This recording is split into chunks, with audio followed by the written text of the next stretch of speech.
February 23rd, 1945. Deep inside the volcanic tunnels of Iwo Jima, Corporal Hiroshi Nakamura presses back against cold concrete walls, scribbling forbidden words into a blood-stained notebook. Words that would mean instant execution if his commanding officer ever found them. These Americans, they are not normal soldiers. They absorb bullets and keep walking. Every single thing our generals promised us about American cowardice, it was all propaganda. Through the narrow observation slot of his fortified position, Nakamura had just witnessed something that shattered every principle hammered into him during his military indoctrination.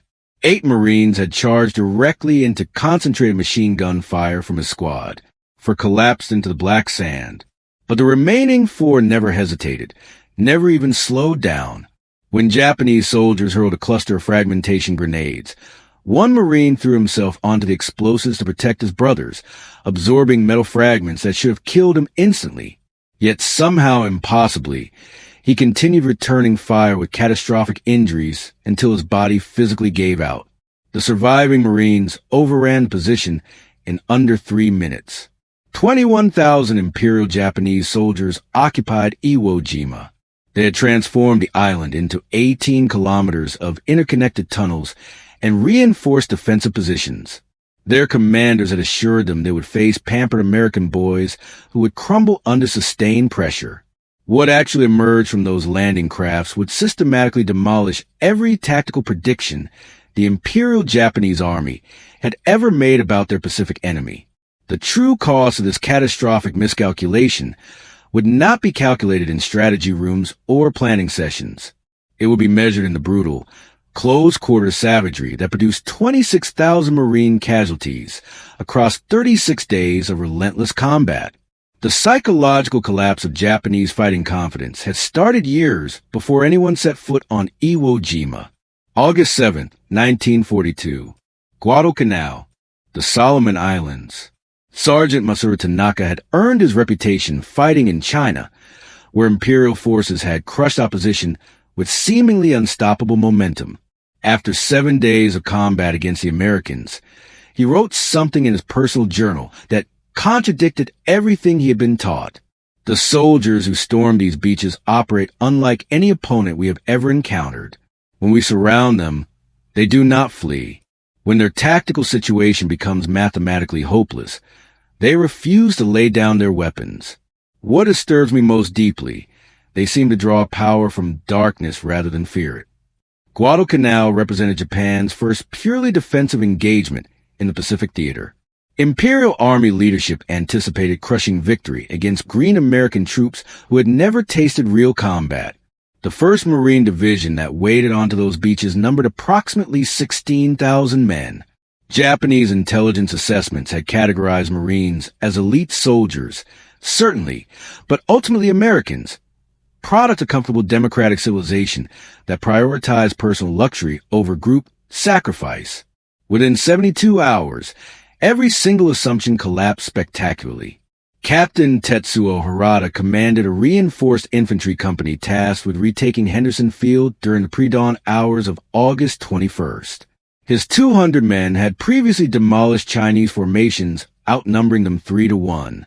They executed their night assault according to textbook Imperial doctrine, absolutely certain that American forces would dissolve into chaos when attacked in darkness. The Marines had established meticulously prepared defensive positions featuring overlapping fields of concentrated fire. Harada's entire company marched directly into a carefully constructed killing zone. What followed next violated every foundational principle of Japanese combat doctrine. Rather than consolidating their defensive perimeter, the Marines launched an immediate counteroffensive directly into the black jungle night. They employed automatic weapons with lethal precision that seemed almost supernatural. Harada's personal writings, recovered from his corpse 2 days later, documented his profound disbelief. They came for us in the darkness. We are supposed to own the night. That has always been our domain. They navigated jungle terrain we had dismissed as impassable. They killed without making sounds, then melted away like phantoms. When sunrise finally came, 90 soldiers remained from my original company's strength, American losses totaled 12 men. This devastating pattern replicated itself repeatedly throughout the Guadalcanal campaign. Japanese forces, conditioned to expect enemies who collapsed under aggressive banzai assaults, instead encounter Marines who maintained positions until physically overwhelmed. When positions fell, the defenders transitioned seamlessly to hand-to-hand combat, using bayonets, combat knives, and bare fists. Private Yoshio Kimura somehow survived 4 months on Guadalcanal before medical evacuation. American intelligence officers intercepted a letter he had written to his brother.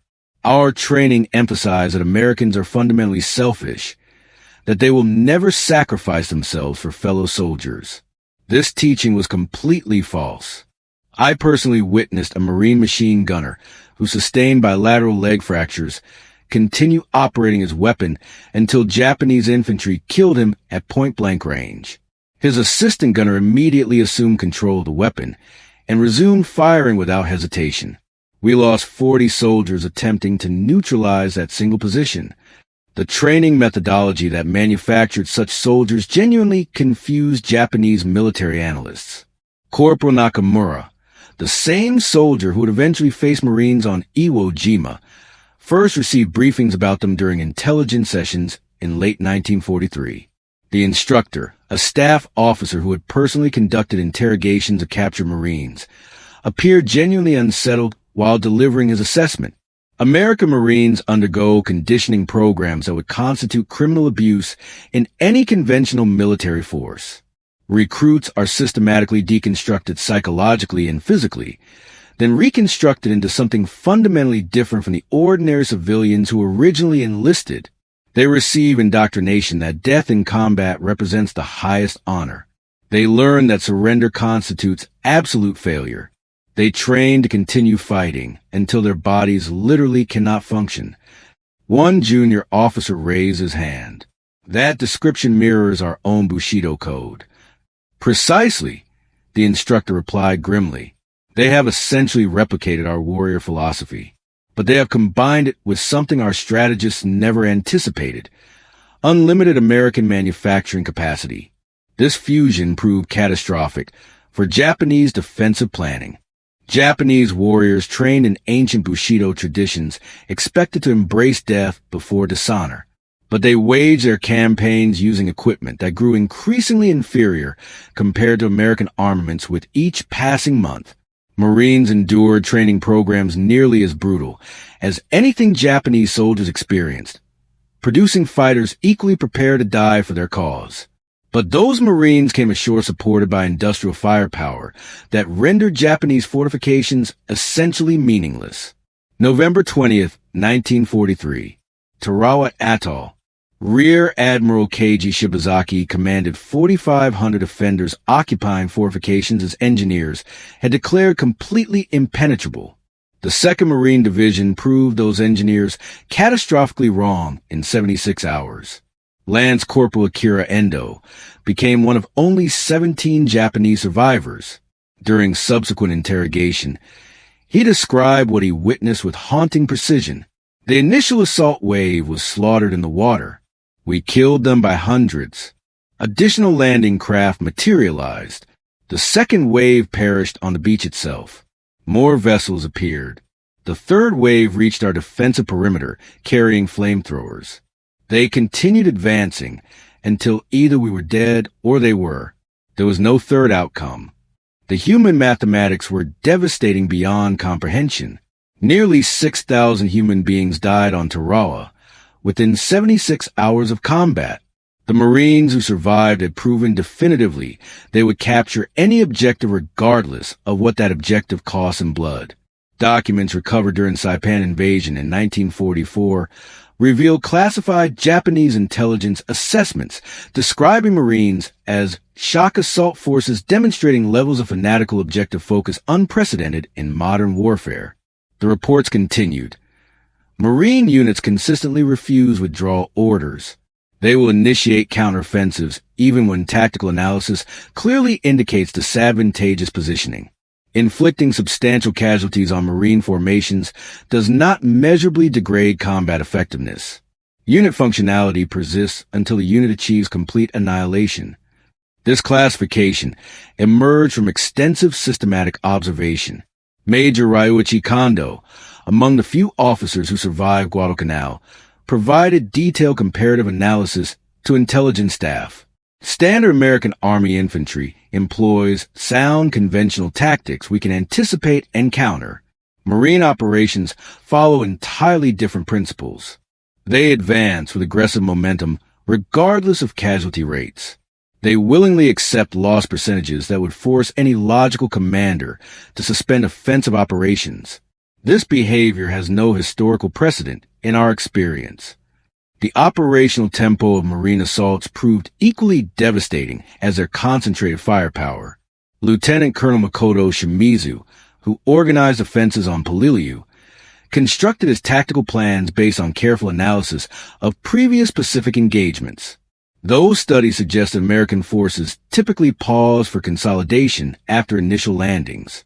The Marines never pause for anything. They hit the beaches on September 15th at precisely 0832 hours. By nightfall, they controlled more than half the primary airfield. Shimizu's private journal captures profound shock. My entire defensive architecture collapsed because every calculation assumed the enemy would behave according to rational military logic. Marines do not operate according to rational military logic. Marines operate according to total commitment philosophy, regardless of tactical circumstances. This absolute commitment manifested in behaviors that appeared suicidal to Japanese observers, but proved devastatingly successful in practice. Warrant Officer Saburo Mori, captured during operations on Bougainville, described watching a Marine platoon assault a heavily fortified hilltop position during combat. The only approach crossed completely exposed terrain swept by interlocking machine gun fire from 3 separate concrete bunkers. Standard Japanese doctrine would have demanded extensive artillery bombardment, followed by infantry assault under concealing smoke coverage. The Marine lieutenant commanding the platoon studied the position for approximately 30 seconds. Then he simply ordered the assault. No preparation, no suppression, no smoke. The platoon charged directly into massed automatic weapons fire. 7 Marines collapsed within the first 20 seconds of movement. Survivors reached the first bunker and destroyed it using grenades and concentrated demolition charges. 3 additional Marines fell during the assault on the second bunker. The survivors overwhelmed it anyway. The third bunker fell to the final 5 Marines still standing. The platoon absorbed 12 casualties from an original strength of 37 men, capturing a position Japanese defensive planners had classified as impenetrable. The entire action, from initial order to final objective secured, consumed 4 minutes. Mori's assessment was chilling in its clinical precision. This was not courage as we understand courage. This was systematic application of calculated acceptable casualties to achieve objectives faster than defenders could possibly react. The concept of acceptable casualties horrified Japanese officers trained within frameworks that valued soldier lives within the context of achieving strategic objectives. Marines performed casualty calculations as simple cost of victory equations. When objectives warranted the price, they paid that price without visible hesitation. This created psychological advantages far exceeding mere material superiority. Japanese commanders understood that Marines would willingly accept 50% casualties to capture a defended position. This knowledge created impossible tactical dilemmas at every level. Defend with insufficient force, lose position immediately. Defend with adequate force, critically weaken other defensive sectors. Abandon the position entirely. Surrender terrain without resistance. Every available option led ultimately to defeat. The only variable remaining was timing. Colonel Tadao Inoue, senior staff officer on Iwo Jima, who somehow survived the battle, analyzed the strategic paradox during extensive post-war interrogations. General Kurabayashi understood with perfect clarity that stopping the Marines was impossible. Our defensive architecture was designed exclusively to delay their advance while inflicting maximum casualties. We succeeded brilliantly at the casualty infliction objective. More than 20,000 Marines were killed or wounded across 36 days of combat. This level of attrition would have destroyed any other military organization's capacity for sustained offensive operations. The Marines received reinforcements and continued attacking without any measurable reduction in operational intensity. We calculated that inflicting 10,000 casualties would halt their advance for minimum 1 week of recovery. They absorbed 10,000 casualties during the first week alone. Their advance never decelerated by a single hour. This revealed the fundamental strategic imbalance with brutal clarity. They possess capacity to replace casualties faster than we can inflict them. They maintained 5 full Marine divisions in the Pacific Theater, with additional divisions completing training across the continental United States. We had finite defenders on each island with zero possibility of reinforcement. Simple mathematics dictated our eventual defeat. The only variable was timeline. The mathematics extended far beyond simple manpower calculations. Marines landed supported by logistical infrastructure, enabling sustained high-intensity operations that Japanese forces could not possibly match. Second Lieutenant Kenichi Yamada, captured during Saipan operations, witnessed a contrast firsthand during a nighttime reconnaissance patrol. I led a small reconnaissance element to observe American positions 72 hours after their initial landing. We anticipated discovering exhausted troops operating with critically limited supplies. The condition Japanese forces would certainly exhibit after 3 days of intense combat on a contested beachhead. Instead, we discovered Marines consuming hot prepared meals. We observed ammunition resupply arriving by truck convoy. We identified medical facilities treating wounded with equipment we had never seen. We located rest areas where combat units rotated off the front lines. Their supply storage areas contained more ammunition than my entire regiment possessed. They operated mobile field kitchens, preparing fresh food continuously. They had portable shower facilities and laundry operations. They were conducting the most intense combat operations in the Pacific War, while living in conditions superior to our peacetime garrison accommodations. This observation confirmed that defeating them was strategically impossible. They would never exhaust their supplies of food, ammunition, medicine, or replacement personnel. We inevitably would. The relentless American logistical machine created attrition dynamics that favored Marines despite higher initial casualty rates. Japanese defenders fought from fixed positions with limited supplies and zero possibility of reinforcement. Every casualty represented permanent, irreplaceable loss. Every round of ammunition expended could never be replaced. Marines fought from continuously expanding beachheads with supplies arriving daily by ship and aircraft. Casualties received evacuation and replacement. Ammunition was effectively unlimited for practical purposes.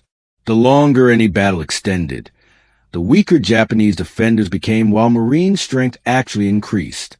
This dynamic proved absolutely decisive on Peleliu, where Lieutenant Colonel Shimizu's defense extended from September 15th through November 27th. 1st Marine Division suffered casualty rates so severe that it required withdrawal. Elements of the 81st Infantry Division assumed responsibility in October. Additional Marine units continued operations until Army forces completed relief. The battle Japanese planners expected to last 1 week, instead lasted 11 weeks. Japanese defenders inflicted more than 10,000 American casualties. But Americans could absorb those losses and maintain continuous offensive pressure. Japan could not afford defending every Pacific island at comparable cost. The arithmetic was fundamentally unsustainable. This unsustainability became apparent to Japanese senior leadership by mid-1944. Intelligence summaries distributed to garrison commanders throughout the Pacific acknowledged that Marines could not be stopped, only delayed. One document captured on Tinian provided tactical guidance that revealed complete abandonment of victory as a realistic objective. When defending against Marine amphibious assault, do not expect to maintain positions indefinitely. The objective is delaying American advance sufficiently to enable achievement of other strategic objectives. Each day of successful resistance provides value. Each Marine killed or wounded provides value. But understand with clarity that the position will ultimately fall. Prepare accordingly. Stock positions with maximum available ammunition. Create redundant defensive positions at multiple depth levels. Plan stage withdrawal sequences. Accept that you will likely die during the defense. Your sacrifice purchases time for the Empire. There's honor in this sacrifice, even absent victory. This grim calculus defined Japanese defensive strategy throughout the Pacific War's final year. Defenders no longer fought to achieve battlefield victories. They fought to make those battles so catastrophically expensive that Americans might negotiate peace rather than invade the Japanese home islands. Marines, by willingly accepting casualties that would have forced any other military organization to suspend operations, systematically negated the strategy. They paid whatever price defenders demanded. Then they continued advancing. No cost proved prohibitive. No position proved too strong. The offensive never stopped. Lance Corporal Endo, among the few Tarawa survivors, later described the psychological impact of facing such an enemy. After the first day of combat, we knew we would lose. The Marines had landed in overwhelming strength. They possessed naval gunfire support that obliterated our positions. They had air support bombing us continuously without pause. But we still believed we could make them pay such a terrible blood price they would reconsider future invasion operations. Then we watched them continue attacking despite absorbing horrific casualties. They walked through machine gun fire that killed dozens. More Marines materialized behind them. We killed those Marines too. More appeared. We fought for 3 days with absolute commitment and total disregard for our own survival. We inflicted thousands of casualties. We died almost to the last man. And the Marines took Tarawa exactly on their original schedule. They paid the price we demanded and continued their advance across the Pacific without hesitation. That was the moment we truly understood the war was already lost. An enemy willing to pay any price for victory cannot be defeated by making victory expensive. This realization propagated through Japanese military forces as survivors from each successive battle carried their experiences to the next engagement.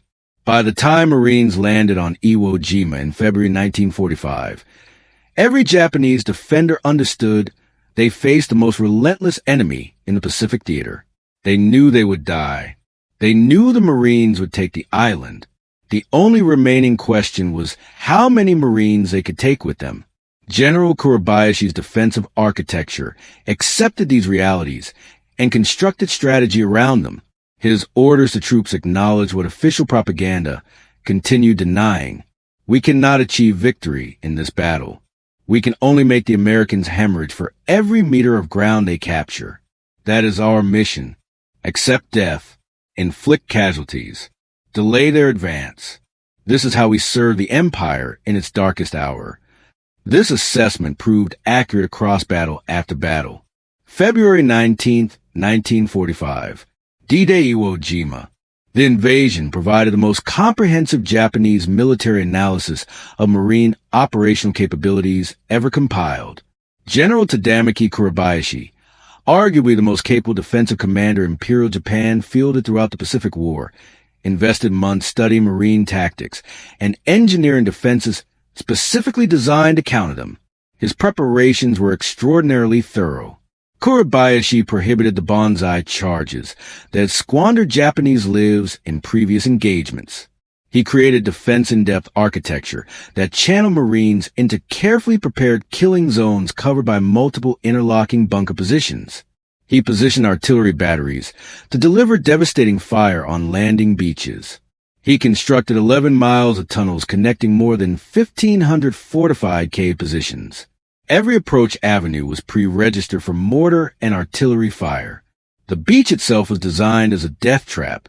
3 Marine divisions, approximately 70,000 men, landed on Iwo Jima on February 19th. Kurabayashi's defenses performed exactly according to plan. Naval bombardment barely scratched the reinforced fortifications. Marines landed in orderly waves and immediately absorbed catastrophic casualties. Within minutes, the black volcanic sand was carpeted with dead and wounded. Japanese artillery observers called down perfectly coordinated fire. The assault appeared to be collapsing. Then something happened that Kurabayashi had not anticipated, though previous battles should have taught him better. The Marines did not withdraw to reorganize. They advanced directly into the artillery fire. They identified gaps between Japanese positions and exploited them immediately. When bunkers halted their advance, demolition teams crawled forward under concentrated fire to destroy them. When those teams died, other Marines immediately assumed their mission. The attack never stopped advancing. Corporal Nakamura watched from his bunker as Marines assaulted the position adjacent to his own. His journal recorded the incomprehension Japanese defenders experienced. A Marine flamethrower team approached the bunker. We killed the operator. His assistant retrieved the weapon and continued the assault. We killed him. A third Marine picked up the flamethrower. We wounded him severely. He continued firing until the weapon exhausted its fuel.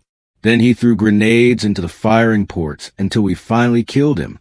By that point, demolition engineers had reached the bunker entrance. The position was lost. This sequence repeated 30 times within the first hour alone. How do you defeat men who simply will not stop? The answer, as Japanese defenders discovered through brutal experience, was that you could not. The savage arithmetic of Iwo Jima demonstrated Marine doctrine in its most distilled form. 70,000 Marines landed. 26,000 became casualties, including nearly 7,000 killed. But all 21,000 Japanese defenders died. Only approximately 200 were captured, most because they were unconscious or too severely wounded to resist. The Marines paid an almost incomprehensible price, but they captured every objective.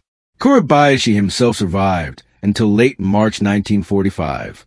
He wrote his final assessment in a message smuggled to Tokyo before his position collapsed.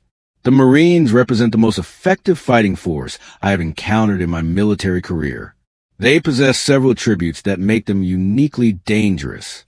First, their training produces soldiers willing to accept casualty rates that would shatter other military units. Second, their firepower exceeds ours by a factor of 5 to 1 in artillery and 10 to 1 in air support. Third, their junior leaders make tactical decisions at squad level that our officers reserve for company level. This allows them to exploit opportunities faster than we can possibly respond. Fourth, and most critically, they never stop attacking. No defensive system can survive this combination indefinitely. This final observation terrified Japanese defenders across the entire Pacific theater. Soldiers could accept defeat in battle. They could understand being outgunned or outmaneuvered. What they could not comprehend was an enemy who simply refused to stop regardless of what losses they sustained. Warrant Officer Mori, who fought on 3 islands before capture on Okinawa, explained in a post-war interview, "You must understand the fundamental distinction between Marines and other American forces. Army units would attack, absorb casualties, and withdraw to reorganize. This follows sensible military doctrine. Marines would attack, absorb casualties, and continue attacking directly over the bodies of their own fallen. This is not military doctrine. This is something else entirely. The quality that made Marines so feared was deliberately manufactured through training programs that deconstructed recruits completely, then reconstructed them into warriors whose personal identity became inseparable from the Marine Corps itself." Documents captured on Saipan included interrogation transcripts of a Marine prisoner who explained the transformation process to bewildered Japanese intelligence officers. Boot camp lasts 8 weeks. During the first 4 weeks, drill instructors systematically destroy everything civilian in the recruit. You are told constantly you are worthless, that you will never become a Marine, that you should quit and join the Army instead. The abuse is simultaneously psychological and physical. You are pushed until you believe you cannot continue. Then you are pushed further. Those who quit are publicly shamed. Those who remain learn that surrender is never an option. The interrogation report noted the Japanese officer's observation. This resembles our own training methodology, but implemented more systematically. However, the Marine prisoner then described something with no parallel in Japanese military training. The second 4 weeks, the instructors build you into a Marine. You learn you are part of something greater than yourself. That every Marine who ever lived is your brother. This created something genuinely unique. Marines fought because failure meant betraying every Marine who had ever lived. The psychological pressure manufactured fighters who would continue advancing when rational tactical calculation clearly indicated withdrawal. Japanese forces encountered this mentality in its most concentrated form during banzai charges that should have succeeded but instead collapsed catastrophically. October 24-25th, 1944. Saipan. Colonel Takeshi Watanabe led approximately 3,000 Japanese soldiers in a final banzai charge against American positions. Japanese doctrine held that such assaults, conducted with absolute spiritual commitment, would shatter any defense through sheer ferocity and defender terror of being overwhelmed. The American troops positioned in the attack path were mostly sleeping when the charge commenced at 0300 hours. Japanese soldiers poured into American lines screaming battle cries, bayonets fixed, overwhelming forward positions through concentrated numbers. Traditional doctrine would have demanded fighting retreat to reorganize defensive perimeter. The Americans counterattacked immediately. Officers and sergeants organized desperate defensive stands at critical positions. Soldiers employed every available weapon, from artillery firing at point-blank range to combat knives and hand-to-hand fighting. The engagement lasted 4 hours. When dawn illuminated the battlefield, Japanese bodies carpeted an area 500 meters deep. American casualties numbered approximately 90 killed and 250 wounded. 3,000 Japanese soldiers died. Private Toru Ishida survived the charge with severe wounds. His interrogation report filed 3 days later captured the shock Japanese soldiers experienced. We were taught Americans fear close combat, that they depend on firepower because they are fundamentally cowards.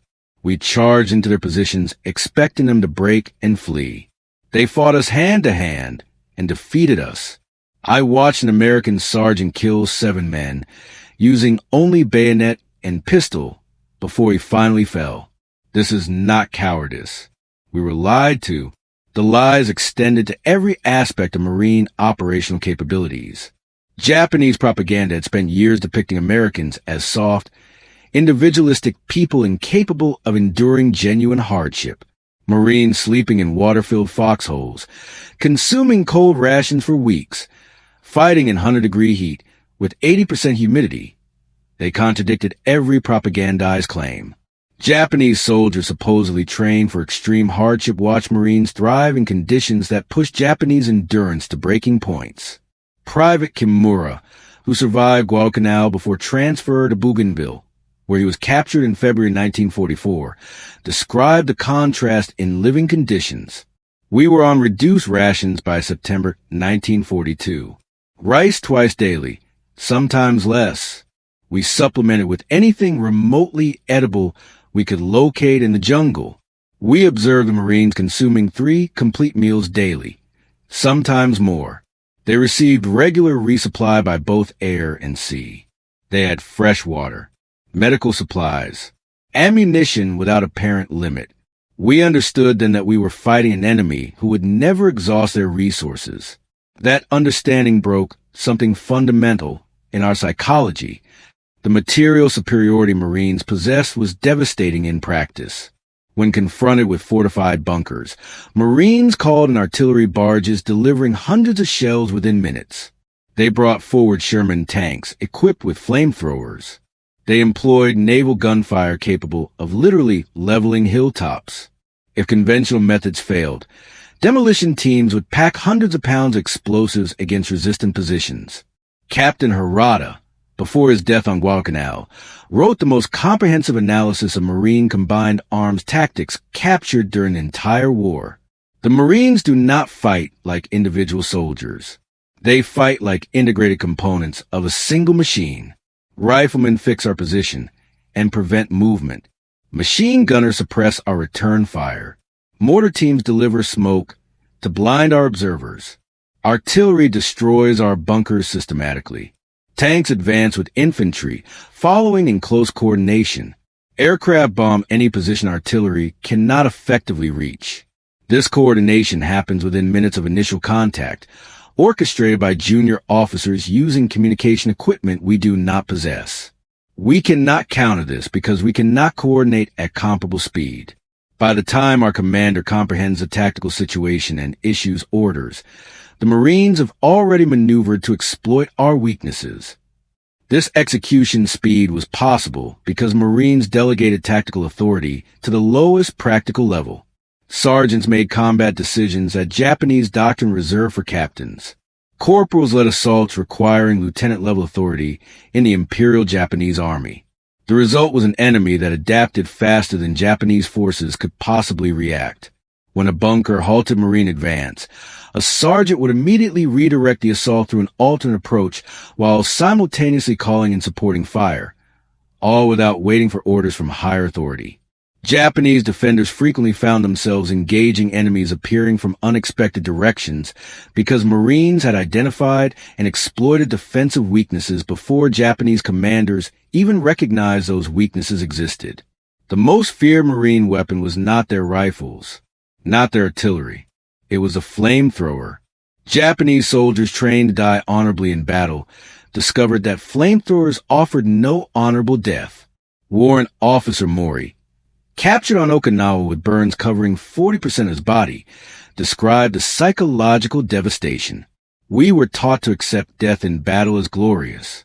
Death by bullets, death by bayonet, death by artillery. These constitute warriors' deaths. Fire is something fundamentally different. You watch flames approaching your position.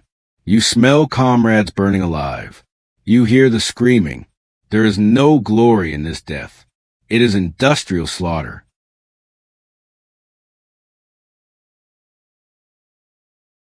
This is what the Marines understood that we did not. Modern warfare has no place for glory. It is exclusively about killing the enemy as efficiently as possible using the most effective tools available. This realization arrived too late for most Japanese defenders. By 1944, every Japanese soldier deployed in the Pacific understood that facing Marines meant confronting the most lethal combination of training, equipment, and doctrine Americans could field. Intelligence reports distributed to garrison forces describe Marines with a mixture of professional respect and visceral dread that approached genuine superstition. One document captured on Tinian in July 1944 provided detailed guidance for defending against Marine amphibious assault. The report acknowledged several facts that directly contradicted years of official Japanese propaganda. First, Marines are physically larger and stronger than Japanese soldiers on average. This results from superior nutrition throughout childhood development. Second, Marines receive more ammunition, better weapons, and more reliable equipment than Imperial Japanese Army troops. Third, Marine training emphasizes marksmanship to degrees unmatched by Japanese forces. The average Marine rifleman achieves consistent hits at ranges where our soldiers cannot. Fourth, Marines operate with air and naval support we cannot match or effectively counter. Fifth, and most critically, Marines are conditioned to believe surrender is unacceptable. They will fight to death or victory. No intermediate outcome exists. The report then provided tactical guidance that revealed how completely Japanese strategic confidence had collapsed. When engaging Marines, do not expect them to retreat. Do not assume inflicting casualties will degrade their morale. Do not believe numerical superiority provides tactical advantage, as their firepower negates numerical advantages. Do not attempt banzai charges unless absolutely no alternative exists, as Marines will systematically slaughter charging troops using automatic weapons and artillery. Do not expect them to fear nighttime attacks, as they fight effectively in darkness. The only effective defense is prepared positions protected by interlocking fields of fire, with multiple fallback positions established in advance. and with clear understanding that the position will eventually fall. The objective is not stopping the Marines. The objective is exacting maximum casualties before the position is overrun. This defensive doctrine acknowledged operational reality, but offered no pathway to victory. General Kurabayashi, preparing Iwo Jima's defenses in early 1945, understood this with perfect clarity. He wrote to his wife in January, 1 month before the invasion, "I have been ordered to defend Iwo Jima against American Marines. This is a mathematical problem with only one solution. The Marines will land with 70,000 men. They will possess complete control of sea and air. They will bring unlimited ammunition and supplies. They will attack until Iwo Jima falls. My mission is not defeating them. That is mathematically impossible. My mission is making them pay such a terrible price that the Americans will reconsider invading our home islands. Every day I keep them fighting is a day the Empire has to prepare final defenses. Every Marine killed is one fewer enemy for the final battle." Kurabayashi's strategy reflected the evolution of Japanese defensive doctrine from confident aggression to desperate attrition warfare. The Marines who landed on Iwo Jima on February 19 faced defenses designed not to repel them, but to bleed them in ways that would destroy American political will. Every bunker was positioned to require direct assault. Every cave entrance was covered by multiple overlapping firing positions. Every meter of ground cost lives to capture. The strategy failed because it fundamentally misunderstood Marine culture. High casualties did not break Marine morale. They reinforced it. Every fallen Marine demanded vengeance. Every day of brutal combat strengthened survivor determination to achieve victory. The worse the fighting became, the harder Marines fought. This was incomprehensible to Japanese military thinking, which assumed even fanatical troops possessed breaking points. Corporal Nakamura survived until March 10th before dying in his bunker. He wrote his final diary entry the night before. "Tomorrow, the Marines will reach this position. We have killed hundreds of them across the past 3 weeks. More arrive every day. They do not weaken. They do not slow down.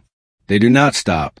I believed our warrior spirit was stronger than American materialism. I was wrong. The Marines possess both spirit and material. They have courage equal to ours combined with weapons and supplies we cannot match. They are what we claim to be. We are what we claimed they were. This is a truth we die knowing." His bunker was destroyed the following morning by a Marine demolition team after a 6-hour engagement that killed all 11 defenders and wounded 3 Marines. The position delayed Marine advance by exactly 40 minutes before being bypassed by other units, continuing forward while combat engineers reduced the bunker. This pattern repeated across Iwo Jima thousands of times. Japanese defenders fought with desperate courage. They inflicted terrible casualties. They achieved nothing except their own deaths. The campaign officially ended on March 26. Final statistics documented what happened when Marines engaged the most sophisticated defenses Japan could construct. 21,000 Japanese defenders died. Approximately 200 surrendered, most because they were unconscious or physically incapable of continued resistance. Marines suffered 26,000 casualties from 70,000 men committed, nearly 40% casualty rate. Any other military organization would have required months of recovery. 3rd, 4th, and 5th Marine Divisions returned to combat operations within 6 weeks. This ability to absorb catastrophic casualties and continue fighting became the defining characteristic that most deeply terrified Japanese defenders. Private Kimura, imprisoned in Hawaii after his capture, explained in a 1946 interview what Japanese soldiers experienced facing Marines. The worst aspect was understanding they would never stop. You could kill half a Marine unit, and survivors would continue attacking. You could wound their leaders, and sergeants would assume command. You could fight them to complete exhaustion, and they would attack again the following morning. There was no pathway to victory. You could only kill them until they killed you. That is not warfare. That is mutual annihilation. And the Marines possessed more men than we did. The American industrial capacity producing continuous waves of replacement Marines astonished Japanese military planners. Intelligence assessments from late 1944 documented that Marine divisions absorbing 75% casualties on Peleliu in September 1944 returned to full operational strength within 3 months. Those same replacement Marines landed on Iwo Jima in February and fought with effectiveness indistinguishable from veterans. This ability to regenerate shattered units exceeded Japanese capability. The Imperial Japanese Army possessed no comparable training infrastructure, no replacement pipeline that could maintain unit quality while absorbing catastrophic losses. American efficiency extended to every aspect of Marine operations. Wounded Marines received medical treatment within minutes of being hit. Casualty evacuation by air and sea transported wounded from battlefield to hospital ship within hours. Blood plasma, antibiotics, surgical care that saved lives at rates unprecedented in military history. Japanese wounded often died from lack of medical supplies, from infected wounds, from injuries American medicine routinely treated. Captured Japanese soldiers watched Marines who should have died from wounds that would have killed Japanese soldiers instead survive to fight again. The final humiliation came after Japanese surrender in August 1945. Marines occupied Japanese home islands expecting fierce resistance from a population indoctrinated to die rather than submit. Instead, they encountered exhausted people grateful the war had finally ended. Private Ishida, repatriated in 1946 after recovering from wounds received on Saipan, described his return home. Everything we were told was lies. The Marines did not torture prisoners. They provided food, medical care, shelter. They treated us better than our own officers had. The Americans were not barbarians. We were the barbarians. This knowledge destroyed what remained of our faith in the empire. Thousands of former Japanese soldiers reached similar conclusions. Post-war interrogation reports reveal consistent themes. Respect for Marine fighting qualities. Bitterness toward Japanese leadership that had systematically lied about American capabilities. Recognition that the war had been strategically hopeless from inception because Japan could not match American industrial capacity, or the fighting quality of troops like the Marines. The most comprehensive final assessment came from General Kurabayashi's last message from Iwo Jima, transmitted via desperate radio communication on March 21st, 5 days before the island fell. I have fought the Marines for 31 days. They are the finest soldiers I have encountered in my career. Their training is superior. Their equipment is overwhelming. Their courage equals ours. And their numbers are effectively infinite. Japan cannot defeat such an enemy. We can only die fighting them and hope that our sacrifice creates opportunity for peace negotiations preserving something of our nation. To my fellow officers preparing to defend the home islands, know this, the Marines will come. You cannot stop them. You can only make them pay in blood for every meter of ground. Perhaps if the price is high enough, they will negotiate rather than destroy everything. That is our only hope.